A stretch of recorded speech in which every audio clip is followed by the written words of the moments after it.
Deixa-me colocar-te a seguinte questão. Será possível começar o dia a correr uma mini maratona, trabalhar das 9 às 6, acabar o dia a fazer uma meia maratona e no fim de achar que foi um dia normal? Essa foi a minha vida durante anos.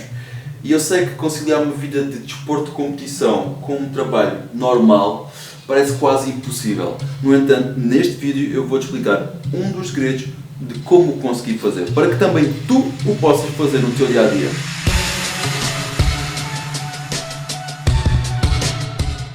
Tal como o título do vídeo indica, é dormir. Não é simplesmente atirar-te para a cama e fechar os olhos a tentar dormir. É fazer tudo isso, mas seguindo os passos que eu te vou explicar no vídeo de hoje, para então conseguires dormir não como um bebê, mas como um atleta. Quando eu dei por mim com o primeiro treino do dia a acontecer muito antes das pessoas pensarem se querem acordar, e se eu quisesse conciliar os meus treinos com o meu trabalho normal, como as horas não esticam e dormir para mim é fulcral, depois de alguma pesquisa encontrei vários estudos que me falavam do ritmo circadiano. Estes estudos ajudaram-me a conseguir estabelecer um horário para conseguir viver um estilo de vida tipo Batman. O que nos leva ao ponto número 1, estabelecer um horário. Independentemente de deitar às 2 da manhã ou às 10 da noite, isso na verdade não importa para nada. O que importa aqui é seguir um padrão com o qual o teu corpo pode contar para otimizar a sua recuperação quando está deitado. Ao manteres um horário consistente de quando te deitas e quando te levantas, o teu corpo consegue programar-se para saber a que horas é que deve começar a adormecer e a que horas é que deve começar a acordar. Isto vai te permitir conseguir aproveitar cada minuto em que estás deitado para dormir o melhor que consegues.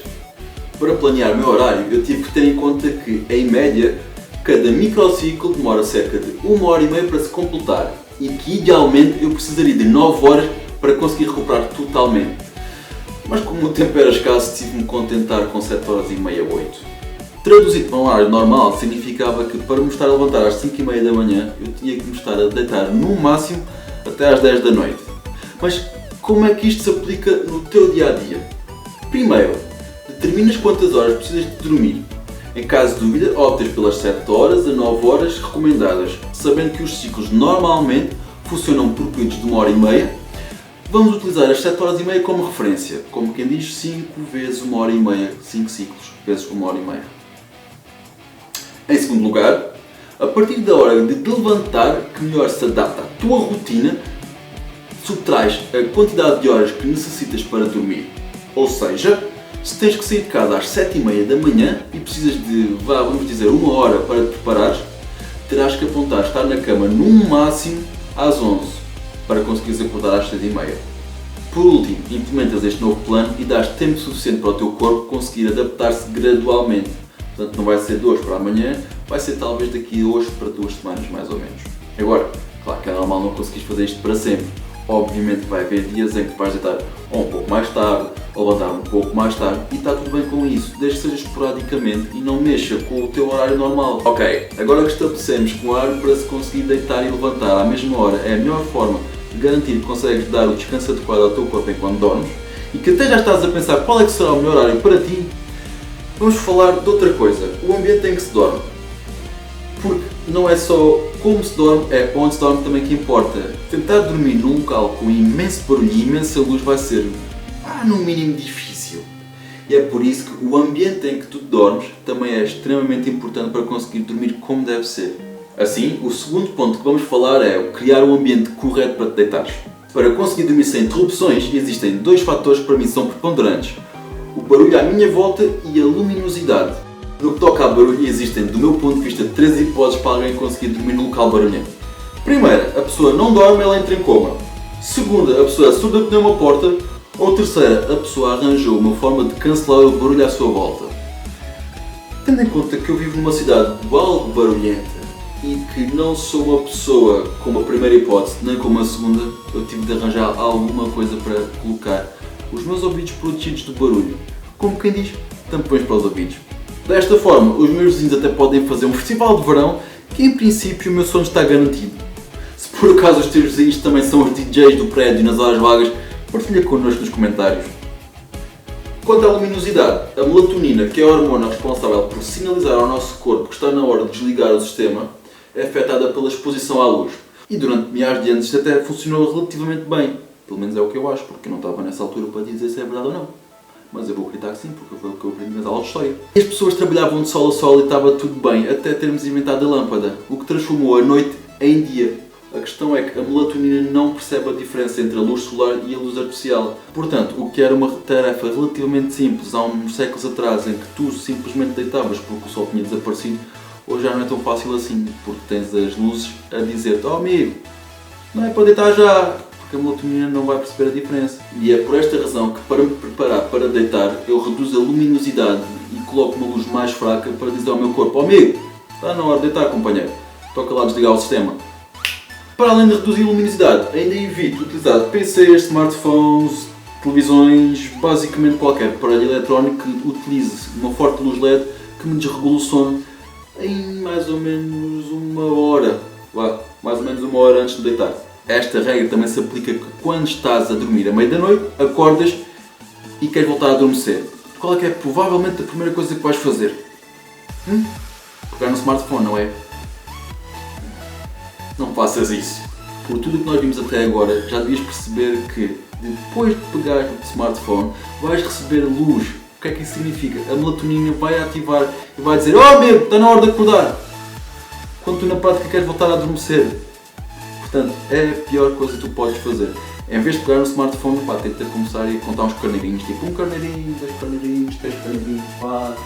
No momento em que vou realmente deitar, aí então encerra as persianas, encerra as portas, encerra as luzes, um bocado óbvio. Não tenho televisões no meu quarto, portanto não é uma coisa que me chateia, mas tu tens, então convém também desligar.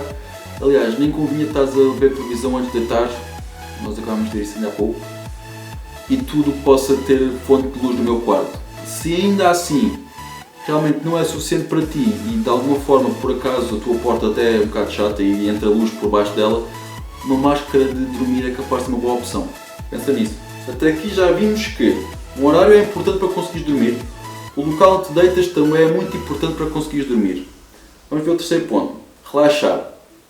Se tu já fizeste tudo o que nós vimos até agora de desligar as luzes e deixar ali a luz assim mais tranquila, ir acalmando, não mexer nos smartphones e tudo mais, metade do caminho já está feito. A outra metade agora é realmente relaxar e largar os teus problemas lá bem para trás para conseguires dormir descansado. Normalmente este terceiro passo para mim já está cumprido, afinal depois do trabalho vem o segundo treino do dia e não há problema conseguir resistir aos meus treinos.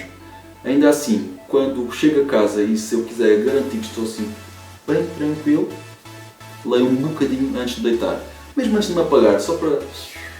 Como já deves ter percebido até agora, se não praticas desporto devias começar a pensar nisso, afinal o desporto é uma excelente forma de conseguires libertar a tua mente todos e quaisquer problemas que te aconteçam ao meio do dia. E ao final do dia e antes. Pronto, tu percebeste? Ler um livro, ou ouvir uma música, ou qualquer outra coisa que te deixe relaxado, como por exemplo uma massagem, é capaz de ser bom. Definitivamente também te vai ajudar a dormir melhor. Procura é não começar a contar quanto tempo tens para dormir se adormeces naquele exato momento. Sério isso. É só chato. Não ajuda. Acredita em mim. Não ajuda. O quarto e último ponto é controlar aquilo que nós ingerimos antes de nos deitarmos. Este último ponto é até relativamente simples porque, primeiro, tem a ver com o álcool e a sua não ingestão. Segundo, tem a ver com a evitar cafeína antes de nós nos deitarmos. E terceiro, como o próprio nome indica, controlar aquilo que nós comemos antes de dormir. Comecemos pelo álcool. E para que se compreenda já o seguinte, eu não estou a declarar guerra ao álcool, até porque o álcool está bem enraizado na nossa cultura, não é? Não fosse aquele vinho verde, uma coisa normal para nós, não é? Ainda assim, beber com moderação não seria uma ideia. Pensa sobre isso. Bem, voltando ao que interessa. O álcool, ainda que muitas vezes quando ingerido cria alguma sonolência e até ajuda a adormecer rapidamente, ele é uma má ideia porque vai trocar as nossas voltas enquanto estamos a dormir. Eu passo a explicar. Quando nós ingerimos álcool, o último estado do sono não é atingido. Este último estado, o estado de sono mais profundo, é aquele que nos ajuda a descansar mais. Portanto, eu acho que tu já estás a perceber onde é que eu quero chegar, certo?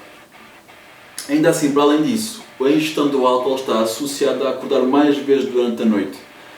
Nem que seja pelas vezes em que tu vais ter de levantar para ir à casa de banho, afinal o álcool é um diurético. No que toca à cafeína, a introdução da cafeína no nosso organismo é algo visto com completa naturalidade. Eu próprio faço para me sentir a 100% antes do último treino do dia. Ainda que eu não gosto do sabor do café. Mas vejamos o que é que a ciência nos diz. Um estudo realizado em 2013 mostra que consumir café até 6 horas antes de dormir pode reduzir o tempo de sono em mais de 1 hora. De ressalvar que a amostra utilizada para este estudo foi de apenas 12 pessoas e teve outras várias limitações por ele apresentadas, pelo que os resultados devem ser tomados não como certos, mas como ponto de partida. Um segundo estudo, realizado em 2015, aponta que o consumo de um duplo expresso 3 horas antes da hora de dormir pode também afetar o nosso sono em mais de meia hora. E à semelhança do estudo anterior, este também reconhece a necessidade de haver uma pesquisa mais aprofundada, porque ele próprio admite que tem limitações. Ainda assim, ambos os estudos apontam para o facto de que consumir café antes de nos deitarmos é prejudicial para o nosso sono. Como tal, devemos evitar o café um bom bocado antes. No que toca à comida, a verdade é que eu nunca pensei muito sobre isto, porque o meu último treino do dia acabava normalmente bem depois das 9 e daí deitar-me ia faltar muito pouco tempo.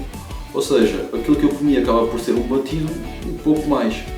Ainda assim, o que tu deves ou não comer e se deves comer antes de dormir é algo extremamente individual e deverá ser visto com algum cuidado. Portanto, vai tentando perceber o que é que estás a fazer e como é que te sentes cada vez que tu comes ou não alguma coisa. Ainda assim, como regra básica, evita sempre o álcool, como já vimos, o café também, alimentos ricos em açúcar e alimentos ricos em gordura, para não dificultares a vida ao teu estômago e conseguires dormir sem ter aquela sensação de que és um dragão do Game of Thrones. Se achas que este vídeo foi útil para ti, então não te esqueças de deixar like, comentar aquilo que mais gostaste, partilhar com os teus amigos para que também eles possam dormir como atleta e subscrever este canal para que não percas nada do que aí vem no futuro. Até lá pessoal, este foi o Rui Ficar. Estou à espera no próximo vídeo.